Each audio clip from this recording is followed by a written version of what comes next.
Pokemon. You've probably heard of this name many, many times before. Whether you were there when it first started in the 1990s to the present day where it's kind of become a laughing stock. No matter where you are, no matter where you sit on the board, you know Pokemon. It is one of the biggest selling franchises in the entire world. Now, I am aware there's been many videos talking about Pokemon, especially since Scarlet and Violet came out in 2022.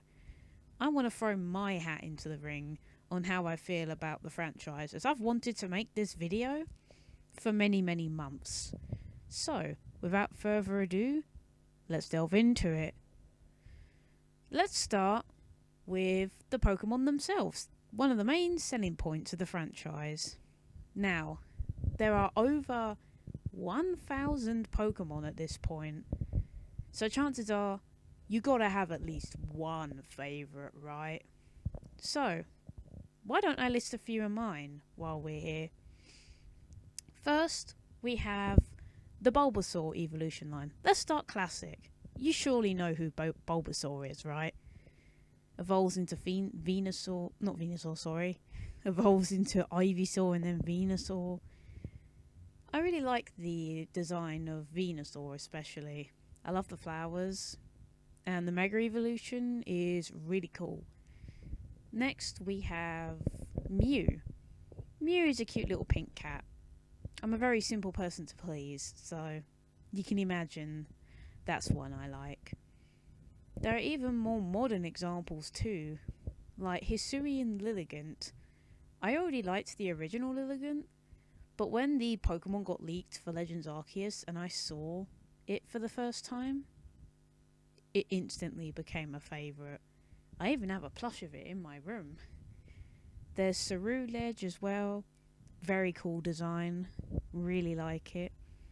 There's Paldean Wooper, which evolves into Clodsire, the most adorable little child on planet Earth.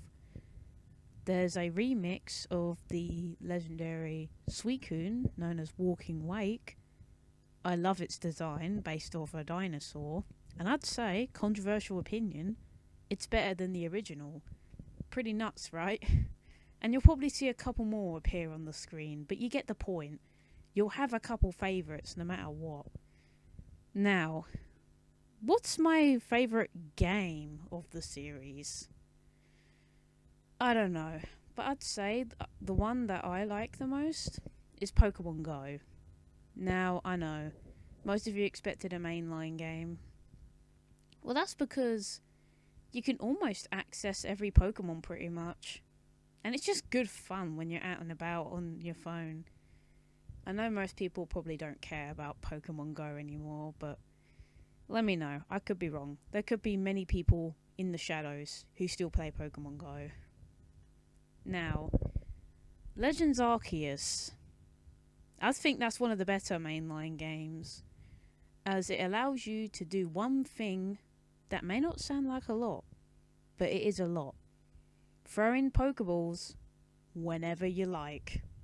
I know, it's so simple, yet it is so special. And the concept of the game in general I loved. A modern day kid getting chucked in the past and being trapped. Yeah, that's a bit scary to think about, but don't worry about that. Just run around as a child, you'll have fun. But yeah, I'd say those have like really nice Pokemon designs for the Hisuian forms. They are really, really good.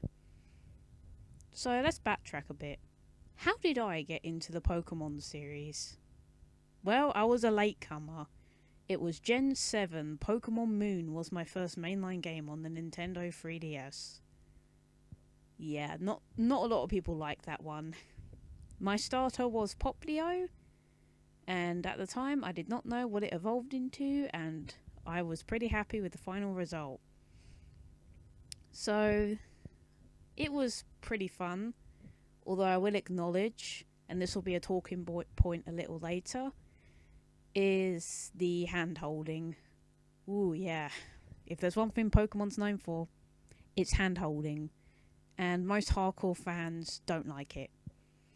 It would be nice if there was at least a skip option for a repeat Let's Play, but that's not going to happen, is it? So that's when I started. I think it was 2016 Sun and Moon came out. So, like I said, a bit of a latecomer, but there is the phrase, better late than never. Another thing Pokemon's iconic for? Their characters and soundtracks. If there's one thing you can always rely on in a Pokemon game, it's a good soundtrack. There are a lot of bangers throughout the series. Cynthia's theme is very, very popular. I mean, she is one of the most intimidating champions and no one's topped her since. I didn't play Gen 4. I wish I did, man. I wish I got Platinum. Nowadays, Platinum's very expensive to get. And in Scarlet and Violet, I will give it merit for this. There is pretty good character customization. Different eyes, you could have freckles. You know, it's a decent selection. Alright, we're about to get into the negatives. I wanted to start positive because everyone's taught negative, and I want to at least refresh the conversation a little. So, most hardcore fans will tell you that from Gen 6 onwards, Pokemon went downhill. Now, from my experience of playing Pokemon X, I got a used copy many years after the game came out. I did like it, but I could remember the hand-holding. It was very annoying. And that's another point. The games after Gen 5 had too many tutorials, and you couldn't do anything. You were basically held at gunpoint, which really sucks.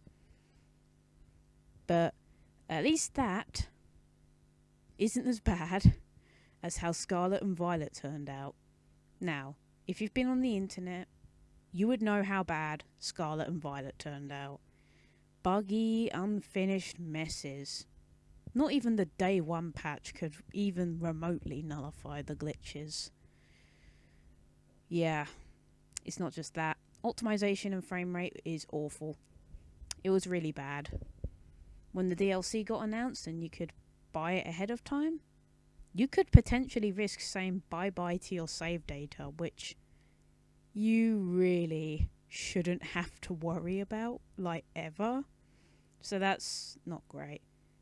And I think there was an article, I don't know what, where basically Pokemon Company said, yeah, we don't care about the game's quality anymore. And Gen 9 and how well it sold basically told them, we don't care how bad your games are, we'll buy them anyway. And I guess you can say, I'm part of the problem. Yeah, I'll go sit in the timeout corner. But that aside, the online, because they implemented online, it was kind of bare bones, honestly. Like, there could be so much more potential for playing with friends. Maybe you could initiate a battle randomly, and you could fight in the real world of that game. And random players could spectate in the background. And you could use your healing items to heal your Pokemon back. Is that too much to ask? Is that too much to animate? Well, apparently it is, according to Pokemon Company.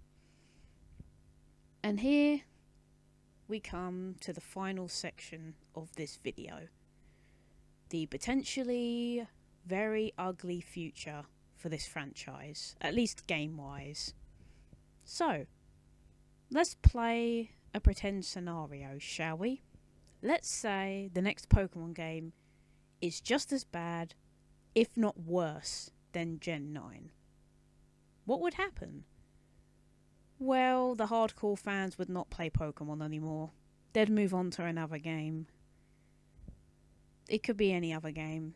But one game I think in particular that has gone viral recently is Power World. It's like Pokemon with guns from what I've heard. But yeah, that's probably one of the many games that the hardcore fans will move on to. Because, you know, Pokemon sucks in this imaginary timeline. So, yeah. The only audience that would potentially remain would be children and toxic fanboys with zero brain cells that will constantly argue why it's the best thing on planet Earth until they die. Yeah. Hopefully there won't be any toxic fanboys rapidly speed running the comment section saying about how I suck or whatever. So, what about me in this imaginary scenario? Well, the only games you'll find me playing will be Pokemon Go and the Legends games. Now, at this point, if I hadn't recorded it just after Pokemon Day 2024, I would have said, if Legends becomes a series. But you would know that on Pokemon Day, they announced a new Legends game. Now, I've already made a short video on the channel talking about how I feel about it, but the TLDR is, I really hope they don't screw this up. This is the last main console game faith I have for the franchise. So if that ends up going down the drain, well, I'd be a Go only player then. But yeah, that's kind of how I feel about the Pokemon franchise at the moment. It's not great. It isn't. There is the slightest glimmer of hope, but I'm not going to get too excited.